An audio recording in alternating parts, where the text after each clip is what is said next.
Good morning all of you. सभी को सुप्रभात। गोपाल साइंस कोचिंग सेंटर के तरफ से आज बच्चों प्रस्तुत हैं हिंदी काव्य खंड से 2 नंबर पाठ। हिंदी काव्य खंड से 2 नंबर पाठ जिसका शीर्षक है प्रेम ऐनी श्री राधिका। कवि हैं रसखान।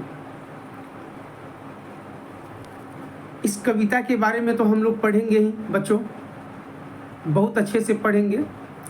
और ये दोहा सवैया छंद है और बहुत बेहतरीन तरीक़ा से इसको हम लोग समझेंगे। और इसी वीडियो में पूर्ण रूप से इसके सारे सवाल के जवाब आपको मिल जाएंगे। आप बिल्कुल लिख देंगे, आप खुद से, आप शुरू से अंत तक देखिए, आप सारे सवाल का जवाब आप लिख देंगे। ठीक है। एक याद आ रहा था, हाँ, पहले मैं ये सारा एक्टिविटी जो है था वो मैं सोशल मीडिया पर यूट्यूब वगैरह पे नहीं करता था, लेकिन कुछ बच्चों का रुझान आया कि सर ये जो है थोड़ा सा आप कीजिए और इससे हम लोग को कोऑपरेट मिलेगा। तो बच्चों सबके डिमांड पे जो है थोड़ा सा एक्टिविटी जो है हम करते हैं। हालांकि काफ़ी व्यस्त समय रहता है, इतने व्यस्त समय के बावजूद भी जो है थोड़ा सा टाइम जो है हम अपना निकाल लेते हैं। ठीक है। और बच्चों का जब रुझान आता है तो अच्छा लगता है ना। बच्चों लोग, आप लोग का जिस दिन रिजल्ट आता है, जब मैं सुनता हूँ कि मेरे बच्चे, मेरे कोचिंग के बच्चे जो हैं, इतने बच्चे इतने परसेंट नंबर लाए, इतने बच्चे इतने से इतने परसेंट के बीच में नंबर लाए, इतने लड़कियाँ इतने मार्क्स लाई, बच्चों रियल बताएं, वो पल जो होता है ना, वो मेरे जीवन के सबसे, मैंने उस खुशी का तुलना मैं जीवन के किसी खुशी से नहीं कर सकता। बहुत खुशी होती है। ठीक है। चलिए, तो बहुत सारा लोग भी मतलब अल बल जो है कमेंट करना शुरू कर दिया कि सर जो है अब ये काम भी करने लग रहे हैं। इधर गांव देहात है ना, मैं पूरा एकदम नेपाल के बॉर्डर के पास से है, रक्सौल अनुमंडल है, यहाँ से कि गांव देहात है, बहुत मतलब रूरल एरिया है। इस एरिया में जो है ना लिटरेसी जो है बहुत ज़्यादा है, बहुत मतलब इलिटरेट पर्सन बहुत ज़्यादा है। तो थोड़ा बहुत मजाक के रूप में भी लोग कुछ कुछ कमेंट करता है, हम उन सारी बातों पे ध्यान नहीं देते हैं। मेरा मकसद रहता है कि जो भी लोग, जो भी बच्चे मेरे साथ जुड़ गए हैं, उन बच्चों को मेरे से जितना हो सकता है उतना हम जो हैं उसको कोऑपरेट करें, उसको बताने का प्रयास करें। ठीक है। मेरा एक स्वभाव है, निंदक नियरे राखिए आंगन कुटी छवाए, बिन पानी साबुन बिना निर्मल करे सुभाए। ये मेरे पापा जो है ना, जब भी मैं किसी चीज़ को लेके मैं पापा से आके कंप्लेन करता था, मैं अपने स्कूल के बारे में, कि मतलब कॉलेज लाइफ तो मेरे पापा देखे ही नहीं। मैं जब हाई स्कूल लाइफ में था तो ही मेरे फादर जो थे एक्सपायर कर गए। 2009 में मेरे फादर एक्सपायर कर गए। उसके बाद से मैं परिवार में, मतलब भाई बहन में भी मैं अकेला हूँ। सारी परिवार की जवाबदेही मेरे सर पे आ गई। तो बच्चों, अगर आपके पेरेंट्स हैं और आपके पेरेंट्स आपको बिल्कुल ये समय दे रहे हैं पढ़ने के लिए, तो बच्चों इस समय का खूब अच्छे से यूटिलाइज कीजिए, खूब बढ़िया से यूटिलाइज कीजिए। इस समय रहते हुए आप अपने लाइफ को सेट कर लीजिए, अन्यथा कोई नहीं जानता किसका समय कब साथ छूट जाए, कोई नहीं जानता। इसलिए समय रहते जो है ना अपने लाइफ को सेट कर लीजिए। तो जब भी मैं आता था कंप्लेन करता था कि पापा ये आदमी ऐसे बोला है, चाहे वो आदमी ऐसे बोला है, बचपन का अवस्था था, तो पापा बोलते थे कि हाँ ठीक तो है, आप वो काम नहीं कीजिए, आप देखिए कि आप ऐसा क्या किए हैं कि वो कंप्लेन कर रहा है, आप उस चीज़ को सुधार कर लीजिए। मतलब उल्टे में मुझे ही डांट पड़ जाती थी कि आप ऐसा कुछ भी नहीं करें जिससे किसी को बुरा लगे, कोई आपको कंप्लेन करे। तो मतलब दूसरे का कंप्लेन देख के अपने जीवन में सुधार लाना ये बड़ी सीख मिलती थी। तो उसी पे कह रहे थे कि निंदक नीरे राखिए आंगन कुटी छवाए, और बिन पानी साबुन बिना निर्मल करे सुवाए।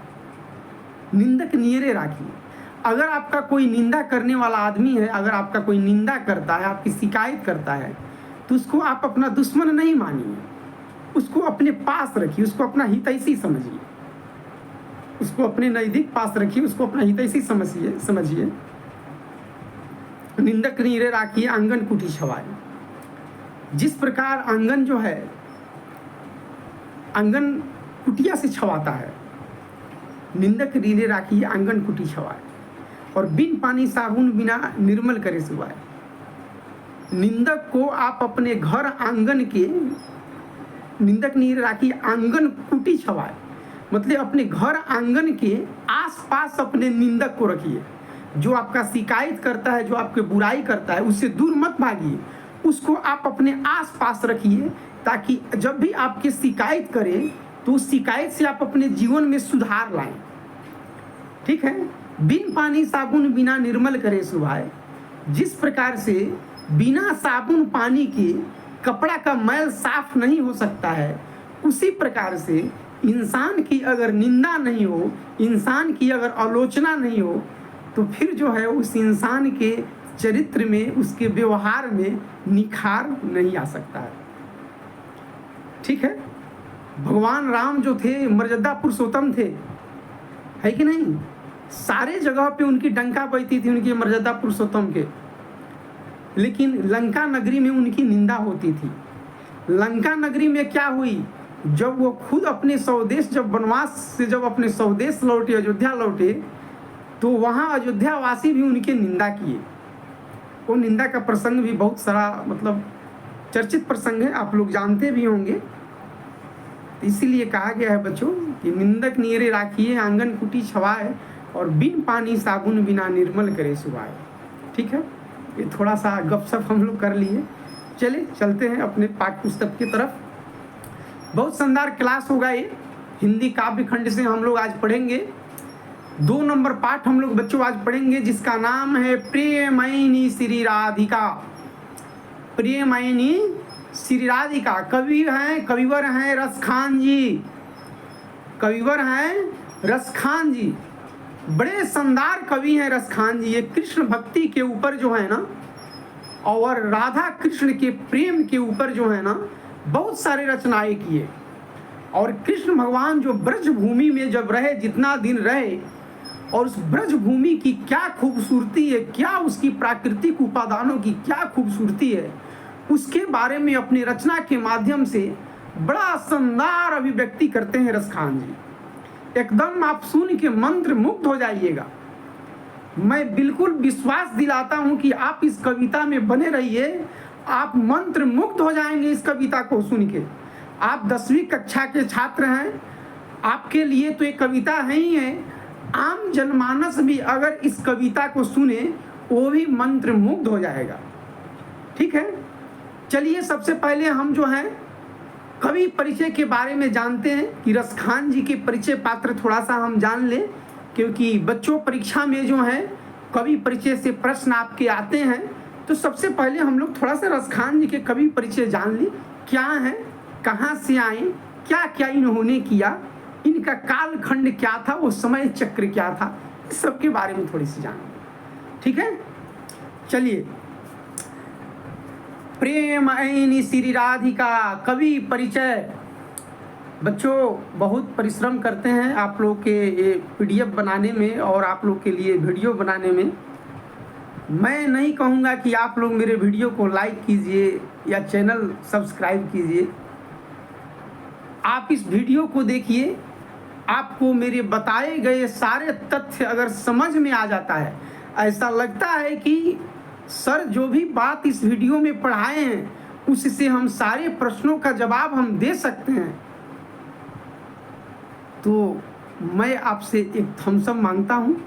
अगर आप नए हैं तो चैनल को सब्सक्राइब करके बेल आइकन दबा दीजिए। ठीक है। पहले आप देखिए, पहले ही लाइक नहीं कीजिए, पहले ही सब्सक्राइब नहीं कीजिए, पहले देखिए आप। ठीक है, पहले सुनिए। चलिए आते हैं कवि परिचय। कवि परिचय में देखते हैं क्या है कवि परिचय भाई।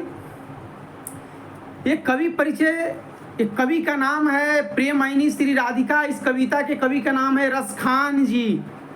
ठीक है, जो पठान राजवंश में जन्म लिए थे। इनके जन्म को लेकर बहुत सारा कंट्रोवर्सी है, लेकिन ऐसा माना जाता है कि प्रेम वाटिका नामक एक ग्रंथ इनके द्वारा लिखा हुआ है। उस ग्रंथ से ये पता चलता है कि इनका जन्म जो है एक पठान राजवंश में हुआ था। पठान राजवंश का मतलब हो गया कि एक मुस्लिम संप्रदाय के अंदर एक पठान जाति होता है, उसी पठान राजवंश में इनका जन्म हुआ था। ठीक है, आगे बढ़ते हैं बच्चों। वीडियो बीच में स्किप नहीं कीजिएगा, शुरू से अंत तक देखिए। ये प्रेम वाटिका नाम का जो ग्रंथ है, इस 1610 ईस्वी में यह रचे थे। और इनके इस प्रेम वाटिका नामक ग्रंथ से जो ये पता चलता है कि इनका जन्म जो है पठान राजवंश में हुआ था। इनके रचना काल का समय जो था वो जहांगीर का समय था। जब भी ये रचना काल जो कर रहे थे, कविता रोज रच रहे थे, उस समय किसका शासन था? तो उस समय जहांगीर का, ये मुगल सम्राट था। ये मुगल सम्राट था जहांगीर, उसका शासन काल था दिल्ली पे। ठीक है, और इनके गुरु का नाम था गोस्वामी विठलनाथ। कविवर रसखान के गुरु का नाम क्या था? गोस्वामी विठलनाथ। कविवर रसखान के रचना काल के समय किस सम्राट का शासन काल था भारत पे? औरंगजेब का। किसका शासन काल था? औरंगजेब का।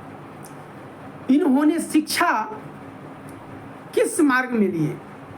इनकी जो दीक्षा जो मिला, इनकी दीक्षा, ये पुष्टि मार्ग में इनको दीक्षा दिए कौन? ये गोस्वामी विठलनाथ ने। गोस्वामी विठलनाथ रसखान, कविवर रसखान के गुरु थे, जो पुष्टि मार्ग में इनको दीक्षा दिए। ठीक है, आपसे प्रश्न एग्जाम में बना है और आगे भी बनेगा कि रसखान के गुरु का क्या नाम था? गोस्वामी विठलनाथ। गोस्वामी विठलनाथ निम्न कवियों में किनके गुरु थे? ऐसे भी प्रश्न बनेंगे कि गोस्वामी विठलनाथ निम्न कवियों में किसके गुरु थे? रसखान के। रसखान के गुरु निम्न में कौन है? गोस्वामी विठलनाथ। गोस्वामी विठलनाथ ने रसखान को किसमें शिक्षा दिया? पुष्टि मार्ग में दीक्षा दिया। पुष्टि मार्ग में दीक्षा दिया। रसखान की ये दो रचनाएं हैं, जिसका नाम है प्रेम वाटिका और सुजान रसखान। रसखान की दो प्रमुख रचनाएं हैं, जिसका नाम है प्रेम वाटिका और सुजान रसखान। प्रेम वाटिका में ये प्रेम संबंधी निरूपण है। ये राधा कृष्ण के प्रेम संबंधित निरूपण है। माता राधा और भगवान श्री कृष्ण के कैसा अटूट अलौकिक प्रेम है, इसके बारे में प्रेम वाटिका जो इनका ग्रंथ है उसमें ये लिखते हैं। और सुजान रसखान जो ये लिख रहे हैं, इसमें जो है, इसमें आपके कृष्ण की भक्ति संबंधित रचनाएं हैं। कृष्ण भगवान की भक्ति कैसे आदमी कर रहा है और ब्रज में जो कृष्ण भगवान के भक्ति लोग कर रहा है, उसके ऊपर में लिखे हैं। ठीक है, तो प्रेम वाटिका में राधा कृष्ण के प्रेम के बारे में लिखे हैं और सुजान रसखान में कृष्ण भक्ति के संबंध में लिखे हैं। ठीक है, यहां तक बच्चों समझ में आ गया?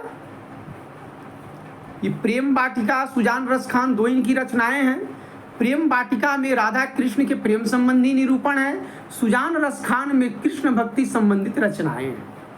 बढ़े आगे। कृष्ण लीला गान, ये भगवान कृष्ण के लिए गाना गाए।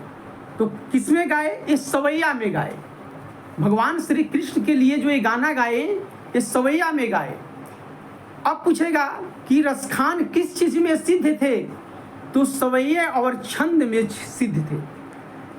कविवर रसखान किस चीज में सिद्ध थे? तो सवैये और छंद में सिद्ध थे। आगे कहता है इनके रचनाओं में उल्लास, मादकता, उत्कंठता तीनों का समावेश मिलता है। इनकी रचनाओं में उल्लास, मादकता, उत्कंठता तीनों का समावेश होता था। ठीक है, आगे देखते हैं बच्चों। भारतेंदु हरिश्चंद्र ने कहा कि इन मुसलमान हरिजन पे कोटि हिंदू वारिये। हमारी हिंदी भाषा के जनक कहा जाता है भारतेंदु हरिश्चंद्र को। हमारे साहित्य के जनक कहा जाता है भारतेंदु हरिश्चंद्र को। ठीक है, यहां से बच्चों याद रखना, हिंदी के जनक जो है ये भारतेंदु हरिश्चंद्र। ठीक है, हिंदी के जनक जो है भारतेंदु हरिश्चंद्र को कहा जाता है, याद रखना। अब ये हरिश्चंद्र ने कहा इनके कृष्ण भक्ति जो था ये तो पठान राजवंश में उत्पन्न हुए थे, एक मुस्लिम संप्रदाय के घर में, लेकिन भगवान कृष्ण से कितना प्रेम करते थे और भगवान श्री कृष्ण और राधिका के प्रेम के ऊपर इन्होंने बहुत सारे रचनाएं करी और भगवान श्री कृष्ण की भक्ति में इतने डूब गए थे कि बोल रहे थे कि पूरा मैं अपना जीवन न्यौछावर कर दूंगा भगवान श्री कृष्ण की भक्ति में। ये भगवान श्री कृष्ण से इतना प्रेम करते थे। ये मुस्लिम संप्रदाय में जन्मे, उसमें पले बड़े, लेकिन आगे चल के जो भगवान श्री कृष्ण से इतनी इनको प्रेम हो गई। ठीक है, इनके प्रेम को देखते हुए भारतेंदु हरिश्चंद्र ने कहा कि इन मुसलमान हरिजन पे कोटि हिंदू वारिये। अगर ये मुसलमान जो हरिजन है, अगर इस पे करोड़ों जो हिंदू जो हैं वो न्यौछावर हो जाए तो भी कम है। ये मुसलमान हरिजन पे करोड़ों हिंदू न्यौछावर हो जाए तो भी कम है। मतलब इनके कृष्ण भक्ति का कितना बड़ा जो था वो चर्चा था, इतने बड़े महान कृष्ण भक्त थे।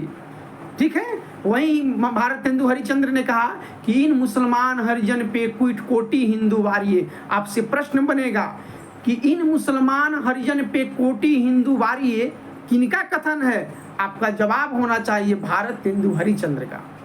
भारतेंदु हरिश्चंद्र ने इन मुसलमान हरिजन पे कोटि हिंदू वारिये ये कथन किस कवि के लिए कहा? कविवर रसखान के लिए कहा। ठीक है, इस टाइप के ऑब्जेक्टिव प्रश्न आपके बनेंगे बच्चों। बहुत सारा चीज लिखना मैं बहुत ये नहीं रख पाता हूँ और बहुत सारा ये सोशल मीडिया के टूल्स मुझे पता नहीं है, इसलिए मैं जो बात बोलता हूँ उसको आप ध्यान पूर्वक सुने और इसी वीडियो में सारे ऑब्जेक्टिव आपको याद हो जाएंगे। तो भारतेंदु हरिश्चंद्र ने किस कविवर के ऊपर कहा था कि इन मुसलमान हरिजन पे कोटि हिंदू वारिये? तो कविवर रसखान थे। ठीक है, इनके रचनावली में दोहा, सोरठा, सवैया तीनों का समावेश मिलता है। इनके जो रचनावली था, जो भी इन्होंने रचना रचा, इसमें दोहा, सोरठा, सवैया तीनों का समावेश मिलता है। बच्चों ये दोहा जैसे आप कह रहे हैं ना, दोहा, सोरठा, सवैया, मैं अगर पूछूं कि दोहा क्या होता है, सोरठा क्या होता है, सवैया क्या होता है, मुझे उम्मीद है कि बहुत सारे बच्चे को पता नहीं होगा कि दोहा क्या होता है, सोरठा क्या होता है, सवैया क्या होता है, छंद क्या होता है। बहुतों सारे बच्चे को नहीं पता होगा, ये मैं जानता हूं कि बहुत सारे बच्चे को पता नहीं होगा। ठीक है, अभी आप इस वीडियो में अगर ये दोहा, सोरठा, सवैया को अगर मैं एक्सप्लेन करने लगा, ये छोटी सी चीज नहीं है, ये बहुत बड़ा चीज है, तो फिर एक वीडियो बहुत बड़ा लंबा हो जाएगा। तो आप इतना जान लीजिए कि इनका रचना में जो है दोहा, सोरठा, सवैया तीनों का समावेश मिलता था। एक अलग मैं वीडियो बनाऊंगा जिसमें जब मैं हिंदी साहित्य व्याकरण जब मैं पढ़ाऊंगा तो उसमें आपको जो मैं दोहा, सोरठा, सवैया के लिए छंद अलंकार जब हम पढ़ाएंगे उसी में मैं आपको दोहा, सोरठा, सवैया मैं पढ़ाऊंगा और उसी में एक स्पेशल वीडियो मैं आपको प्रोवाइड कराऊंगा, बहुत बेहतरीन वीडियो मैं आपको दूंगा। ठीक है, अभी आप बस इतना याद रखिए कि इनकी रचनाओं में इन तीनों का जो है समावेश होता था, दोहा, सोरठा, सवैया का।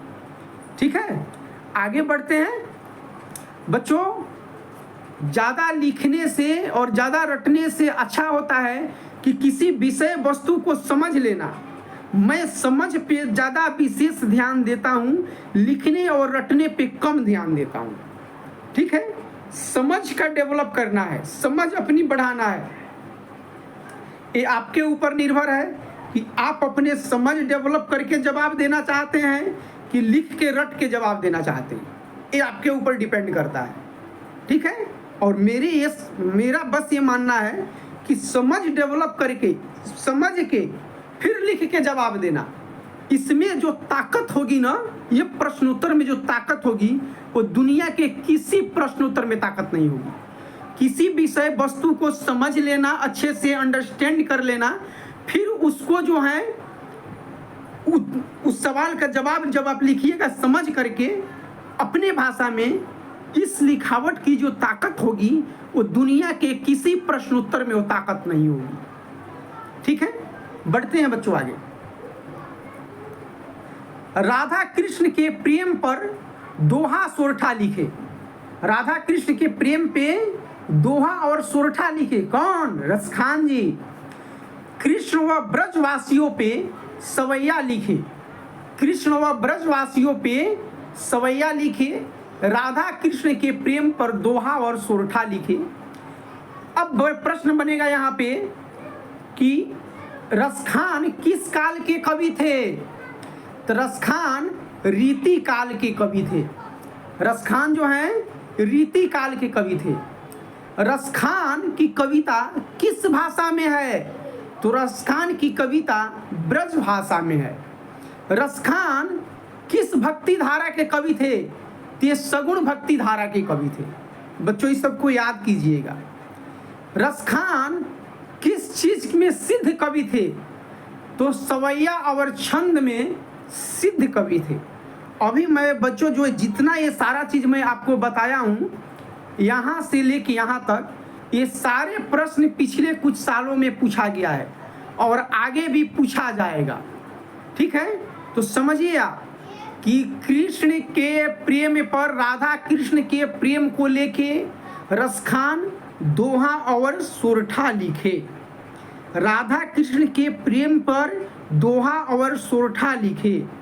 कृष्ण व ब्रजवासियों पर सवैया लिखे। कृष्ण और ब्रजवासियों पे सवैया लिखे। रसखान रीति काल के कवि थे। रसखान किस काल के कवि थे? रीति काल के कवि थे। रसखान की कविता किस भाषा में है? रसखान की कविता ब्रज भाषा में है।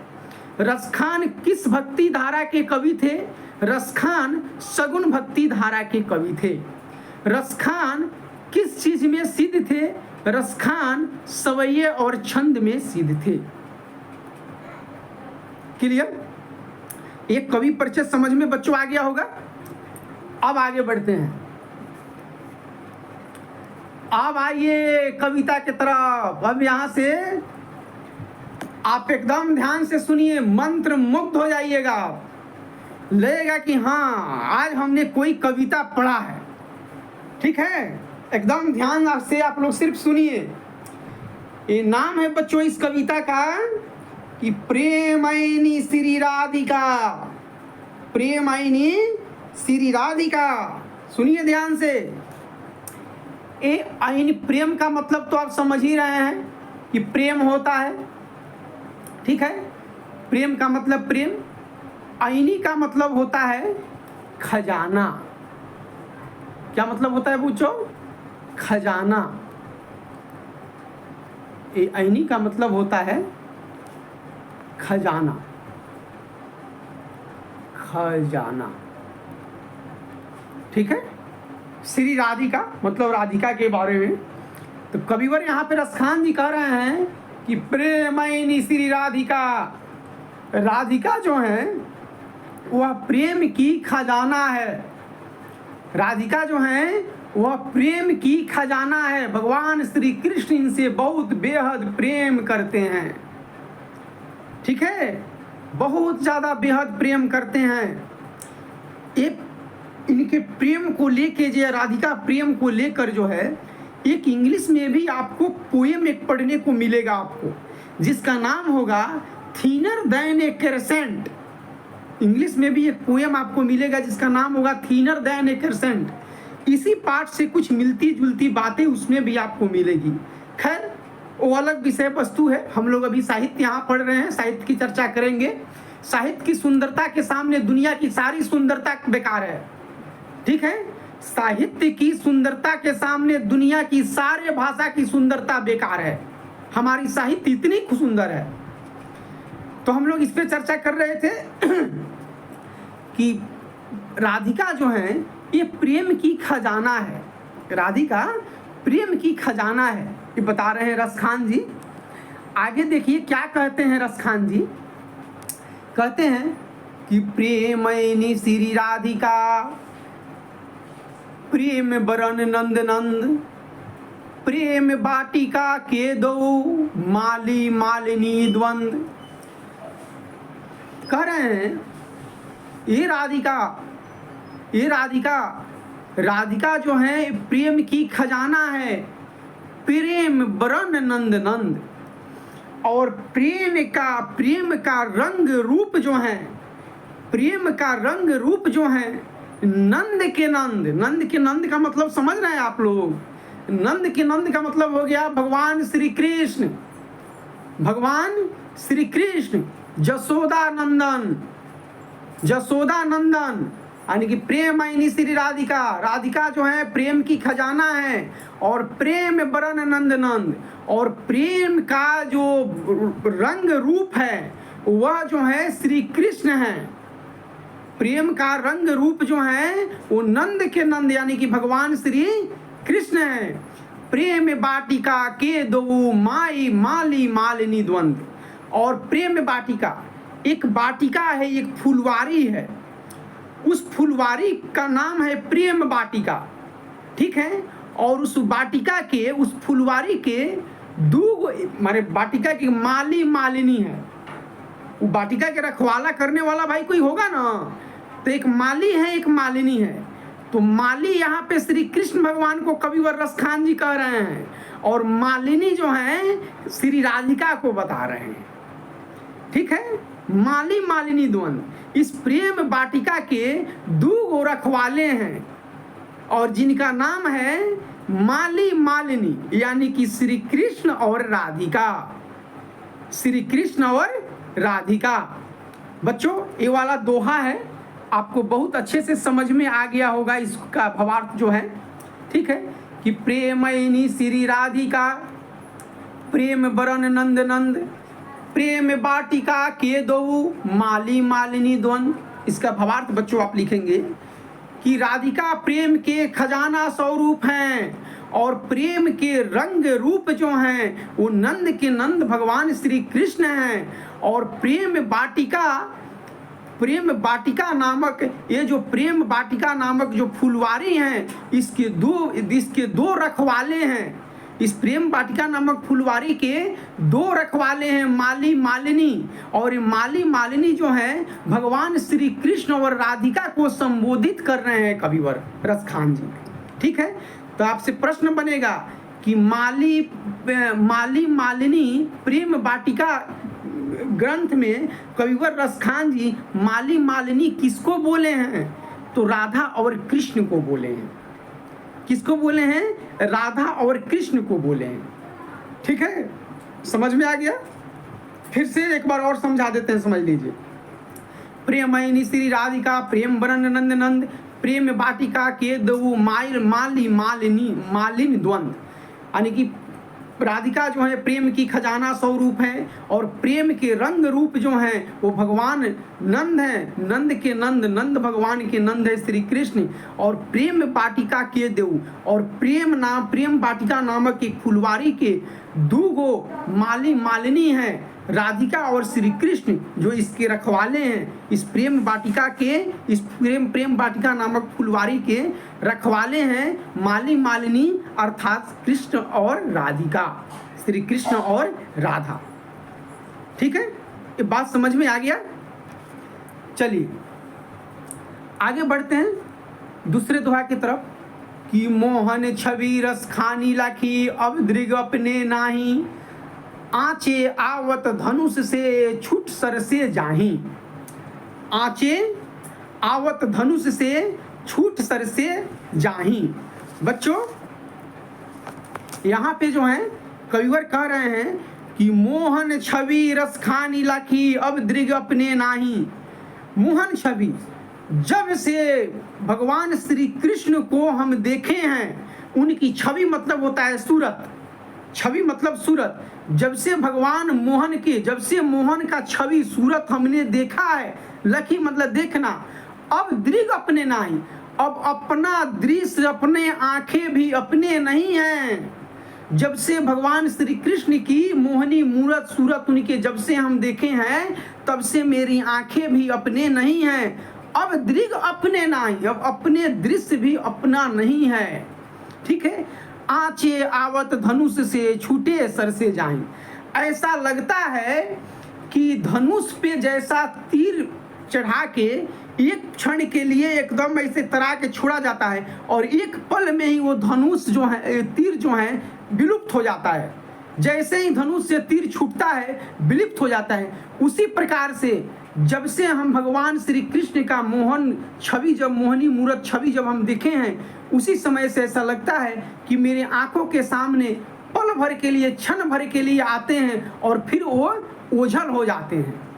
फिर क्षण भर के लिए आते हैं और फिर वो ओझल हो जाते हैं।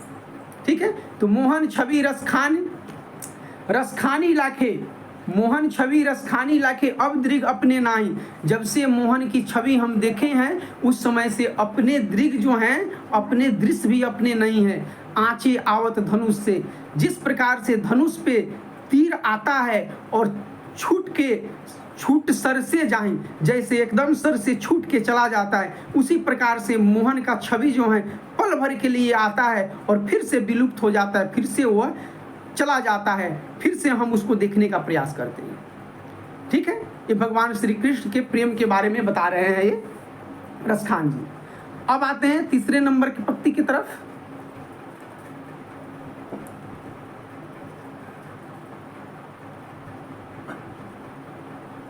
यहां तक हो गया बच्चों, यहां तक हो गया। अब आते हैं,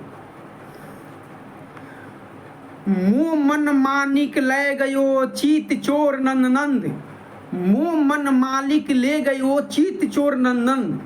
मुँह मेरे मन को जो है ना, मेरे मन मानिक ले गए, मेरे मन को मेरे चित्त को चुरा के ले गए। नंद के नंद यानी कि भगवान श्री कृष्ण जो है मेरे मन को चुरा के ले गए, मेरे चित्त को चुरा के ले गए।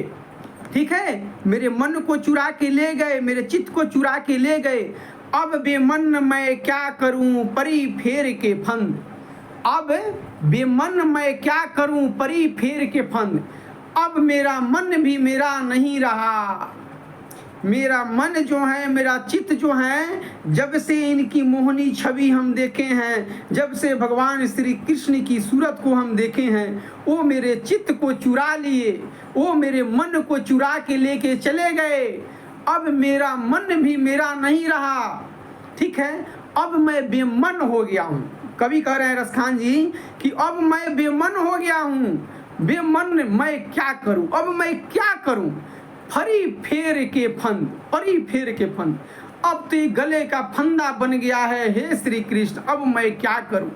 बता रहे हैं रसखान जी कि जिस दिन से मैं भगवान श्री कृष्ण की मोहनी छवि को मैं देखा हूं, उस दिन से मेरा मन को वो चुरा के लेके चले गए हैं, मेरे चित्त को चुरा के लेके चले गए हैं। अब मेरा मन भी मेरा नहीं रहा, अब मैं बेमन हो गया हूँ, अब मैं बेमन क्या करूँ। ये तो बड़े फेर के फंद पड़ गया मेरे लिए। ठीक है, कि अब मैं कुछ भी नहीं कर सकता, अब जो भी कुछ करना है उन्हीं के मन से करना है, उन्हीं के लिए करना है, अब अपने लिए कुछ नहीं करना है। अब हम जो भी जिएंगे, जो भी कुछ करेंगे, उन्हीं के लिए करेंगे हम। ठीक है, अब मेरे मन को वो लेके चले गए। ठीक है, समझ में आ रहा है। चलिए अब जो है ये लास्ट दोहा है बच्चों, लास्ट है इसका कि प्रीतम नंद किशोर, प्रीतम नंद किशोर, यहाँ से देखना है बच्चों, प्रीतम नंद किशोर जा दिन ते नैनिन लग्यो, मन पावन चित चोर, पलक ओट नाही करी सको। प्रीतम नंद किशोर, प्रीतम नंद किशोर का मतलब क्या हो गया? नंद किशोर का मतलब भी होता है भगवान श्री कृष्ण, नंद के नंद का मतलब भी होता है भगवान श्री कृष्ण, गोपाल का मतलब भी होता है भगवान श्री कृष्ण। ठीक है, द्वारिकाधीश, सुदर्शनधारी, चक्रधारी, है कि नहीं है, कमल नयन, ये सारे भगवान श्री कृष्ण के ही नाम है। ठीक है, तो प्रीतम नंद किशोर, नंद किशोर माने नंद बाबा के जो प्रीतम है, नंद बाबा भी उनसे प्रेम करते थे ना, तो प्रीतम नंद किशोर, तो नंद बाबा के प्रीतम कौन है? भगवान श्री कृष्ण है, वासुदेव हैं। तो वही लिख रहे हैं कि प्रीतम नंद किशोर, नंद बाबा के प्रीतम, जा दिन ते नैनीन लग्यो, नंद बाबा के प्रीतम नंद किशोर से जिस दिन से नैनिन लगियो, जिस दिन से हमारी नयनन उनसे लगी है, नयनन लगने का मतलब प्रेम होना, नयनन लगने का मतलब प्रेम होना, जिस दिन से हमारी नयनन लगी है, मन पावन चित चोर, पलक ओट नहीं करी सको। मन पावन चित चोर, और मेरे ये पवित्र मन जो है ये चोरी हो गया है, ये हरित हो गया है, ये मेरा पवित्र मन जो है नंद बाबा के जो प्रीतम है, जो श्री कृष्ण है, वो चुरा के लेके चले गए हैं। अब मुझे जो है पलक ओट नहीं करी सको, अब मुझे जो है, मुझे एक पल भी अपने पलक को झपकाने का मन नहीं करता है। अब मुझे एक पल भी पलक झपकाने का मन नहीं करता है। पलक ओट नहीं, मैंने पलक को एक बार भी ओट नहीं करना है, नहीं झपकाना है। हम नहीं झपका सकते हैं। क्यों नहीं झपका सकते हैं भाई? क्योंकि हमेशा ऐसा लगता है कि 24 घंटा भगवान श्री कृष्ण की मोहनी मूर्त जो है मेरे आंखों के सामने रहे, मैं उनकी सुंदरता को, मैं उनके रूपों को जो है मैं निहारता रहूं, मैं उनके कपाल में मोर मयूर के पंख धारण किए हुए, बांसुरी बजाते हुए, गले में बड़े सुंदर माला, उनकी बड़ी बड़ी विशाल विशाल आंखें, सांवली सूरत, बड़े बड़े कान, उनकी मोहनी मूर्त जो है मेरे आंखों से एक पल के लिए भी ओझल नहीं हो। ठीक है, मेरा मन जो है वो चितचोर ले गए नंद के नंद, प्रीतम नंद किशोर, नंद बाबा के जो प्रीतम है वो मेरे मन को चुरा के ले गए। अब मेरा आंख जो है एक पल के लिए भी नहीं मतलब झपकाना चाहते, हमेशा चाहते हैं कि मेरी आंखें खुली रहे और मेरी आंखों के सामने नंद बाबा के जो प्रीतम है, नंद बाबा के जो प्रीतम भगवान श्री कृष्ण है, हमेशा मेरे आंखों के सामने रहें, हमेशा मेरे आंखों के सामने रहें। ठीक है बच्चों, मैं उम्मीद करता हूं कि बहुत शानदार तरीके से आप लोगों को समझ में आया होगा। ठीक है, यहाँ से लेके यहाँ तक बहुत शानदार तरीके से समझ में आया होगा। बच्चों आप ये मत समझना कि सर खाली ये पठवा में कवित्वा पढ़ा देंगे और सवाल जवाब नहीं लिखाएंगे, नहीं बताएंगे। आप पहले इसको समझिए।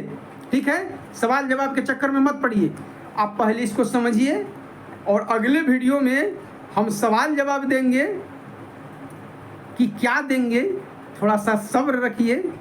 आप जितना उम्मीद पालते हैं ना परीक्षा को लेके, आपके मन में जितने भी सारा संशय और उम्मीद है, बच्चों हम आपसे वादा करते हैं कि उस उम्मीद से 200 गुना ज़्यादा चीज़ आपको देंगे। एग्जाम के लिए ही नहीं, आपके जीवन के लिए भी।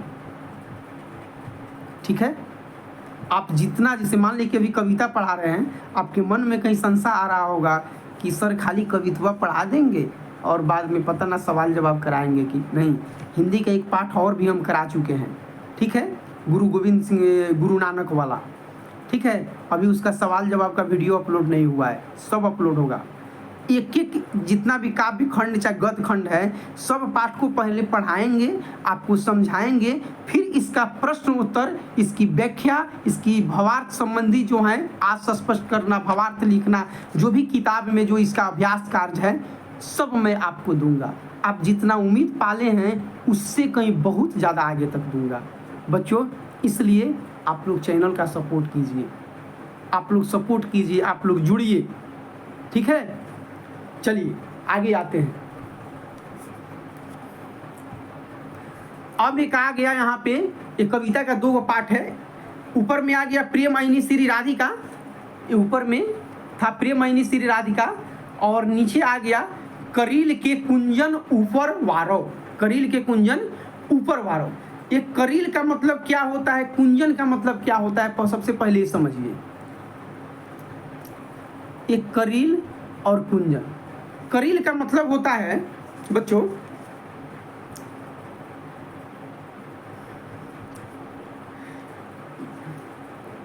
कुंजन का मतलब हो गया बगीचा, बगीचा। और करील की मतलब हो गया लताएं, झाड़ियाँ, खूब सुंदर सुंदर हरी हरी लताएं और खूब सुंदर सुंदर हरी हरी झाड़ियाँ, ठीक है।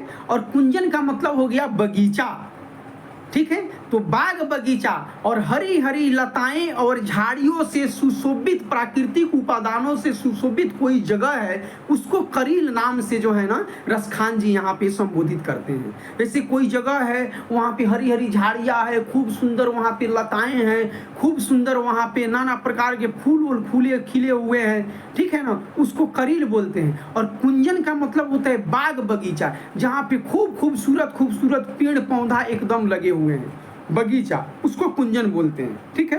तो ये सारी चीजें जो हैं कहाँ मिलती थी, ब्रज में, जहाँ पे भगवान कृष्ण की जो बाल अवस्था जो बीती है ब्रज में, जहाँ पे कृष्ण भगवान गैया चराते थे, ठीक है, वो जगह पे ये सारी चीजें मिलती थी। तो जहाँ पे कृष्ण भगवान की, जहाँ पे गाय चराते थे, वो जो बाल अवस्था, किशोरा अवस्था जो उनका बीता है, उस जगह के सुंदरता खूबसूरती को लेके रसखान जी यहाँ पे जो है ना सवैया लिखे हुए हैं। बच्चों यहाँ पे एक चीज आप लोग ध्यान देना कि ऊपर में जो भी मतलब हम आपको बताए हैं, ऊपर वाला यहाँ पे, सॉरी, ऊपर में बच्चों ये जो भी हम आपको यहाँ से बताए हैं,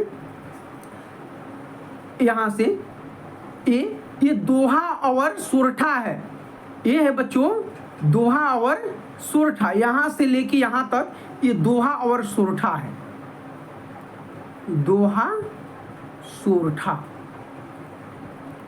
इस सोरठा है, ठीक है। और नीचे वाला जो है, नीचे वाला यहाँ से ये वाला, ये जो है ये आपके सवैया है, सवैया है, सवैया है, ठीक है, ये आपकी सवैया है। ऊपर वाला दोहा और सोरठा है। बच्चों हम बता ही चुके हैं कि दोहा, सोया, सवैया छंद जो है, एक बार अलग से स्पेशल वीडियो बना के आप लोग बस इतना समझाने के लिए बता रहे हैं कि नीचे वाला सवैया है, ऊपर वाला दोहा है, ठीक है। चलिए अब आते हैं यहाँ पे, अब समझते हैं कि क्या है, कहाँ गए भैया, करील के कुंजन ऊपर वारो, करील के कुंजन ऊपर वारो, दिख रहा है, ठीक है। चलिए कह रहे हैं कि याल कुटी अरु कमरिया पर राज तीहू पुर की तजी डारो। बच्चों ये पढ़ने के बाद में जो है ना ये सवैया है, जल्दी समझ में नहीं आता है, पढ़ने के बारे में थोड़ा सा अजीब अटपटा लगेगा, फिर भी आपको एक एक इसका पाठ तोड़ के समझाएंगे कि या लकुटी अरु कमरिया पर राज तीहू पूर की तजी डारो, आठों सिद्धि नौ निधि को सुख नंद की गाई चराई विसारो। कह रहे हैं रसखान जी, बच्चों एक सेकंड,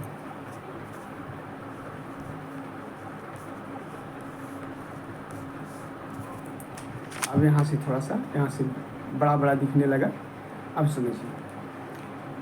या लकुटी अरु कमरिया पर राज तिहू पूर की तजी डारो, आठहूँ सिद्धि नौ निधि को सुख नंद की गाई चराई बिसारो।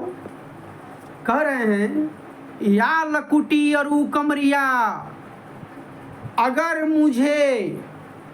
मुझे कृष्ण भगवान जब जाते थे गैया चराने के लिए तो हाथ में एक लाठी लिए थे।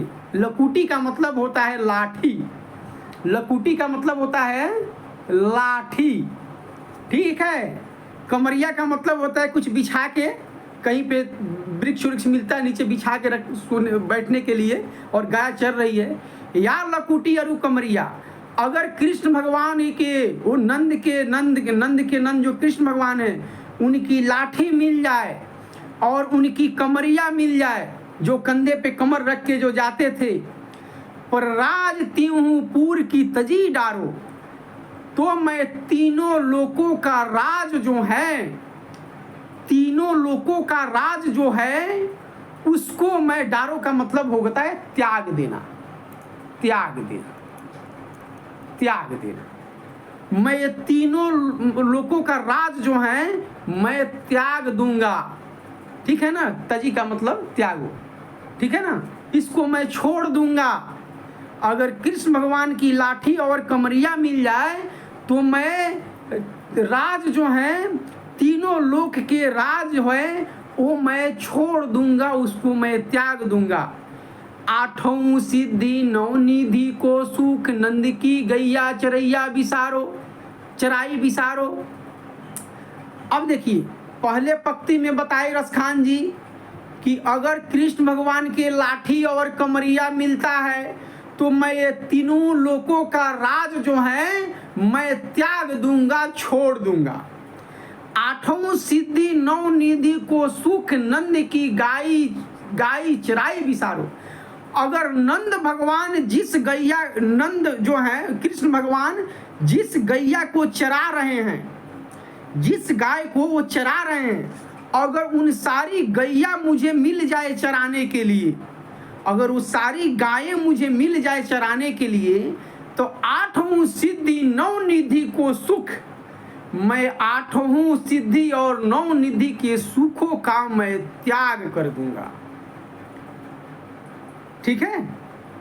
तो इस सवैये से रसखान कहते हैं, अपना प्रेम बताते हैं कि कृष्ण भगवान की अगर लाठी कमरिया मिल जाए तो मैं तीनों लोकों का राज काज को, राजपाट को मैं त्याग दूंगा, छोड़ दूंगा। उनकी लाठी और कमर से इतना प्रेम करते हैं रसखान जी, इतनी प्रेम करते हैं। और कृष्ण भगवान जिस गैया को चरा रहे हैं, वो गैया अगर मुझे मिल जाए चराने के लिए तो मैं आठों सिद्धि और नौ निधि के सुख को मैं त्याग कर दूंगा। आपसे प्रश्न बनेगा कि कविवर रसखान को अगर नंद बाबा के गाय अगर चराने को मिल जाए तो किस चीज का त्याग करने की बात कविवर रसखान करते हैं? तो आप लिखिएगा कि नंद बाबा की गाय अगर चराने को अगर मिल जाता है कविवर रसखान को तो आठों सिद्धि और नौ निधि को सुख को त्याग देंगे। आपसे प्रश्न बनेगा कि कविवर रसखान को लाठी और कमरिया कृष्ण भगवान की अगर मिल जाए तो किस चीज को त्यागने की बात करते हैं? तो कविवर रसखान को भगवान श्री कृष्ण की लाठी और कमरिया अगर मिल जाए तो जो है वो तीनों लोगों के जो राज है उसको वो त्याग देंगे। आगे देखते हैं, एक और है बच्चों यहाँ से। रसखानी कवो इन आखिन सो ब्रज के बनबाग तड़ाग निहारो, कोटिक रो कलघत के धाम करील के कुंजन ऊपर वारो। रसखानी कवो, रसखान कहते हैं कि कभी इन आँखों से इस ब्रज के इस सुंदरता को मैं देखूं।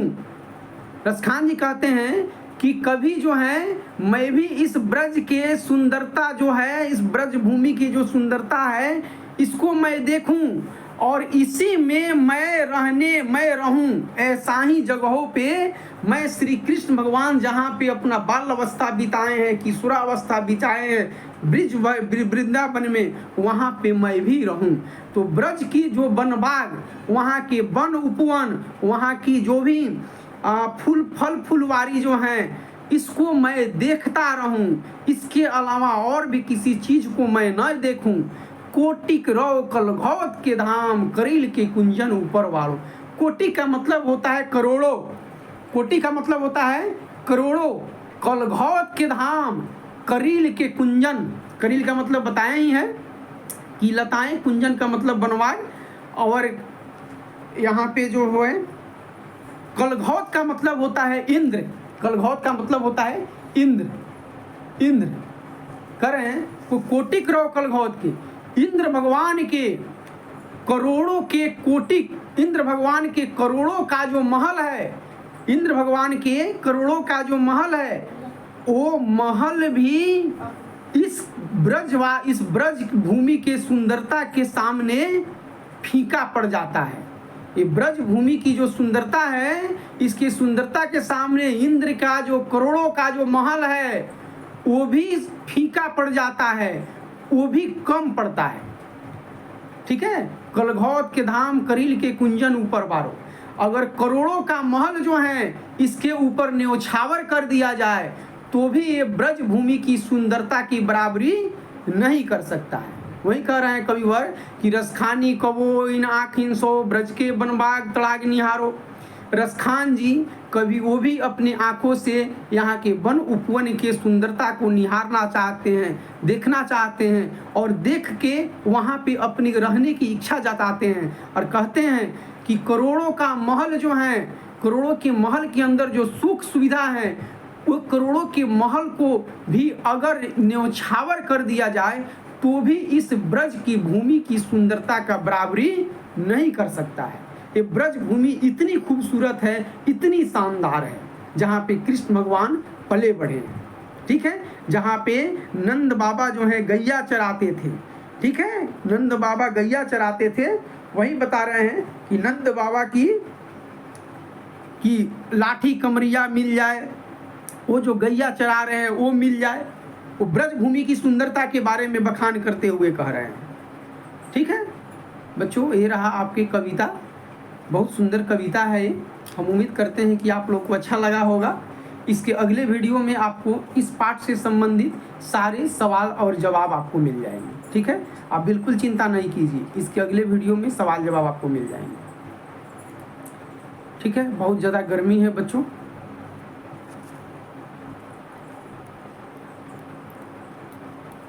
यहाँ से आपके कवि परिचय को बता दिए, कवि परिचय भी ठीक ठाक से समझ में आ गया।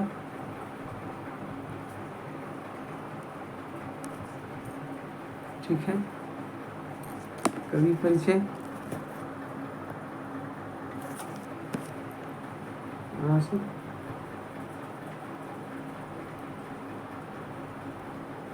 आप लोग नोट्स बनाना चाहते हैं तो बच्चों नोट्स बना सकते हैं। ठीक है, कवि परिचय बच्चों ध्यान से अच्छा से पढ़ना। कवि परिचय से बहुत ज़्यादा प्रश्न आता है, बहुत ज़्यादा प्रश्न आता है, और ये पार्ट बहुत ज़्यादा इम्पोर्टेंट है। एकदम आपको हम लिख देते हैं अभी नहीं, ये मोस्ट VVI इम्पोर्टेंट चैप्टर है। यहाँ से हर साल ऑब्जेक्टिव और सब्जेक्टिव प्रश्न पूछे जाते हैं। ये मोस्ट VVI इम्पोर्टेंट चैप्टर है। ठीक है, ध्यान रखिए, इस चैप्टर एकदम मोस्ट VVI इम्पोर्टेंट है। अच्छे से 2 बार 3 बार इसको देखिएगा। अगले वीडियो में इसके प्रश्न उत्तर जो भी है वो हम करा देंगे। ठीक है, चलिए मिलते हैं अगले वीडियो में। जय हिंद, जय भारत।